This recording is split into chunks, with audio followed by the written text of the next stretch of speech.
Maharashtra today 24 news, सत्य परिस्थितीचा सविस्तर आढावा।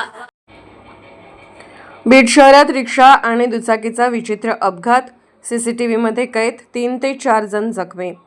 महाराष्ट्रातील बीड शहरात एका रिक्षा आणि दुचाकीचा विचित्र अपघात झाला।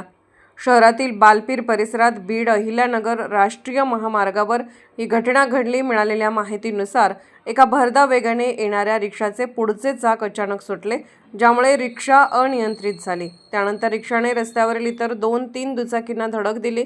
या अपघातात 3 ते 4 जण जखमी झाले, ज्यात एका महिला प्रवाशाचाही समावेश आहे। सर्व जखमींना उपचारासाठी जवळच्या रुग्णालयात नेण्यात आले। ही संपूर्ण घटना जवळच्या सीसीटीव्ही कॅमेऱ्यात कैद झाली आहे।